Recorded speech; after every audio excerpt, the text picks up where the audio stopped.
In today's episode of the Pathmark Presents podcast, I have an interesting guest here with me today. I'm with Natalie Marcotullio, and she's heading over as the head of growth and operations at Navttic. And Navttic is an interesting company. If you head over to navttic.com, you will see that they support you guys in creating interactive product demos. And it's actually quite an interesting topic because, a lot of you listeners are in the marketing field, obviously, bridging over to sales as well.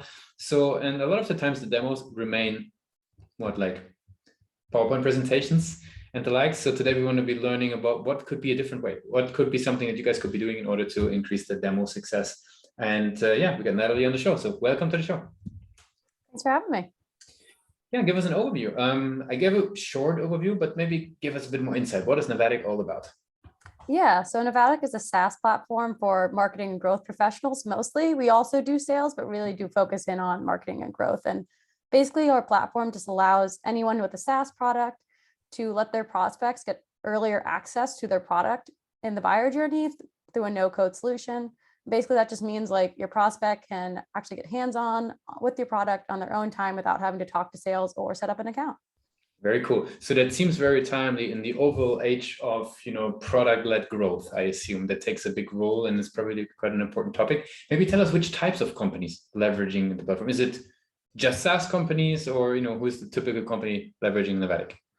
Yeah, definitely is mostly SaaS and like web browser based is our best, but the product-led growth is definitely who we've seen interested in it. And also those, maybe they have a free trial, but they want to help educate before someone signs up for a free trial or inspire them to, or maybe you want to go product led, but you don't have the engineering resources to create a free trial. This is a nice alternative. Mm-hmm. Very cool. Now, who would you typically find to be the one reaching out and bringing and championing Navttic within the companies? Is that sort of more from a product marketing side? Is that from an inbound marketer side? Is that even from the product side themselves because they want to display it in the proper way? Who's getting the ideas of getting Navttic in? Yeah, it's a mix of people. We see mostly like growth marketers, lead gen or demand gen, also sometimes product marketers themselves though. Mm-hmm. Very cool. Now, what is interesting, obviously, since a lot of marketers are listening and most of them, looking to upskill and grow. Now, marketing to marketers is always an interesting challenge. Tell us a little bit about how do these folks learn about Navttic? What are sort of the key client acquisition channels that you guys leverage? Maybe to give us an insight on that, how the buyer's journey for them actually looks like. Yeah, well, we have the typical channels of like SEO, ads, social content, partnerships. But one thing that's been honestly the most exciting for us, which is funny because it feels like I'm going back 10 years saying this or 20 years, it's word of mouth. What's nice about our product tours is they live on websites, right? Like they live on SaaS websites. So anyone who uses a product tour, well, all of their potential buyers are actually seeing that too. And if they say, oh, I like that experience, maybe I want to set that up for my SaaS website. So that's been kind of a cool like flywheel that we've been seeing. Yeah, that makes a whole lot of sense. You mentioned the website in itself. Actually, if you head over to the website, you can actually see Navttic in action on the website to demo the tool in itself. That's sort of a nice little thing on the website. What role do you attribute to the website? You mentioned traffic is coming to it. It's like how do you think about the website? What role does it play for Navttic? I think the biggest way we think about our websites and how we're sort of thinking about websites in the grand scheme of things is how can you educate anyone really on your product as early as possible? Like how can someone immediately go to your website and understand what you do? And obviously you need to convey value, right? Like you don't want to just be throwing feature functions out there with screenshots. But I do think in this day of B2B buying, like buyers are much more educated. If they know they want something, they're going to find ways to figure it out. They can go through friends or Slack communities or all that to get the information. So why not you be the central source of information on your website rather than sort of hiding it? Mm-hmm. I feel like there used to, oh, sorry. No, good. I was going to say, I feel like there used to be this kind of like notion that you wanted to hide as much as possible on your website, like hide what your product actually did because you just wanted to convey value, which is important that people understand. But now buyers, they just want to see like, okay, does this check my checklist? I no longer can just deal with like, catchy headlines in order to get this approved by my CEO to buy this. Yep. It's an interesting switch actually, that you're bringing that up from, it's been obviously the mantra for a lot of pages, communicate value, but now it's like what you're describing, communicating hands-on experiences in a way to make it more real. Very cool. What have you learned, as a marketer, thinking about Navttic's websites, what you consider sort of, a strength for the page versus where do you see room for improvement? Because now you've been obviously integrating your platform into the website as well. What do you think is sort of a strength of the page versus where do you personally see room for improvement?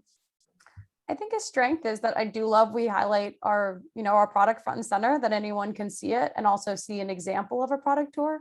I know just like from our own metrics, the leads have been much more high quality since we made that switch because they understand the product. And honestly, I think there's even more we can do to show off our product on our website. Right now, we do have a gate. We're still experimenting with that, but that's something I maybe want to experiment with taking off, or even just like other ways beyond just our product demo, maybe like highlighting customers' products demos. That's something we're doing on our social, but maybe something we can bring to our website. Yeah, very cool.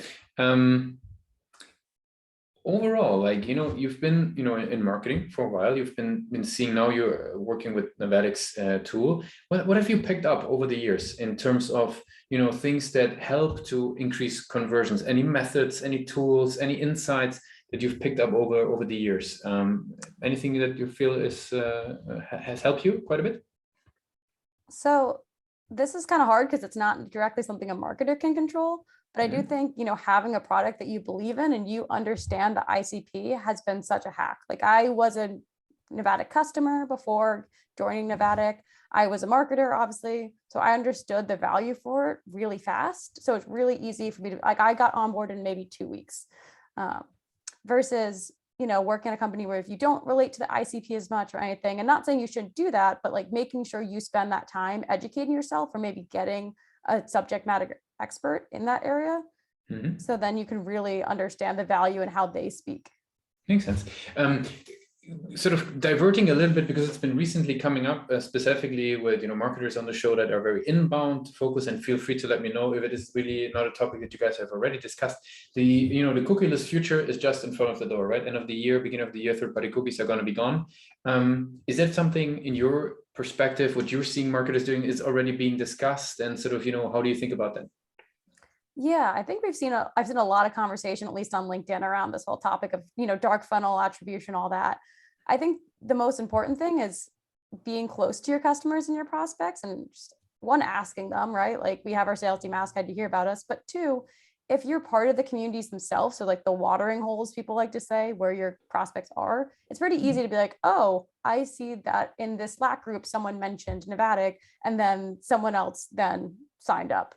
Like it just makes it much more simple rather than just attribution models where you don't really see anything that's going on, or all you see is like, okay, they went to my website, but how did they get there? That makes sense. Very cool. Now we spoke about the product quite a bit, and I think the best thing for people who are listening in, who are still sort of trying to get a feel for how it would look and feel like, best thing is just to head over to the website Navttic. That is NAVATTIC.com. That's important, double T, and you can get a feel there of the product, as we just were discussing in the show so far. I would make a little switch and learn about your journey, Natalie, a little bit. There is a lot of content out there for marketers to grow and educate themselves. Maybe you could tell me, like, what are sort of your ways of filtering out all the content out there? Like, what is sort of your go-to places to keep on educating yourself? Yeah, I think honestly, a lot of it has been the Slack groups themselves. I mean, I go to LinkedIn and, try to follow the people who are making the most noise, but also that, I've watched their content. I know it's high quality. But what's nice about the groups is it's people's like authentic feelings and thoughts. I mean, I have an SEO background. I love SEO. I love content, but at the same time, there is always a little bit of an edge to whatever is being written. Like there's always a purpose or a goal behind it. So just going to these communities and actually seeing people's authentic voices, opinions, that's how feel like I get my most knowledge. Any Slack groups that you sort of prefer or could recommend to marketers to join to sort of, and get an advantage of that as well? Yeah, I'll plug some product-led ones. If you're interested in product-led, Pocus is awesome. Really like them and the team over there. And they have a very focused group that feels very like everyone's reaching out community to help you. It's not salesy. Some of them can be kind of overwhelming. That's been a great one. Also just product-led growth. They have a Slack group that's also been awesome. Specifically for marketing, I'm still working out some of the marketing ones. I'll come back to that. I feel like a lot of them right now are pretty product-led. Yeah. Makes sense. No, that's good. I mean, product-led is an interesting topic. We see, more and more. Actually, what is quite interesting in the show is there's a lot of folks sort of, in that transition at the very moment, right? They have been on a different trajectory prior, now going into the route of product-led growth. So these groups will be super helpful for them. Very good. I have a couple of rapid-fire questions to wrap up the interview. Ready for those? Yeah, sounds good. What's the last book you read? Ooh, the last book I read, I'm blanking on the name of it, but it was related to Facebook and their rise. Okay, it would be either the last book or the last podcast you listened to. Sort of that is that counts. Last podcast I listened to was this one, prepping for the interview, listening to a few before, but I can't remember the name of the book, but I will say if you look up Facebook, their kind of rise to glory and kind of how they fell, super interesting. I think really important for any first time founders, all that, to learn, what are the mistakes as you're scaling that fast that can have detrimental effects in the end. Very good. What's one single thing your company is focused on the most at the moment? I think really how can we amplify our customers and their voice? As I said, it's sort of a flywheel. So if we can get our customers to be successful with Navttic, using it more, our product orders will just be out there in the world more. If there would be no boundaries in technology, what would be the one thing that you would fix for your role today? Someone who can just automatically make LinkedIn videos and content for me. What's the last thing that kept you awake at night about the company? I think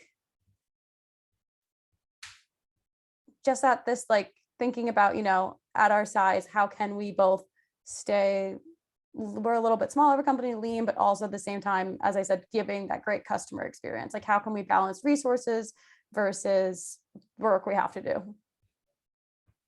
Very good. And the very last question would be, right, and this would be sort of, a little bit of time travel if we go to the days of William and Mary, right? Back to the days of business education. I'm curious, right? If you are sort of heading out of formal education, what would be the one advice you would give yourself for your journey? I think just don't be afraid to try things or to say yes to things. I think in school, you're very taught I study for a test. This is what I'm good at. This is my major. I only focus on this. But in the real world, if you just try things, oftentimes you can learn and be successful. So don't be afraid to give things a shot. Cool. Natalie, I really appreciate you took the time with us to be a guest on Pathon Presents. I want to give you the very last word, right? If somebody would be forgetting all that we discussed about Navttic, what's the one thing that they should remember? I think that just if you're looking to give your prospects a better buying experience and, they're demanding to get more hands-on with your product, we're an easy no-code solution that you can adopt. Thanks a lot for being a guest on Pathon Presents. Yeah, thanks for having me.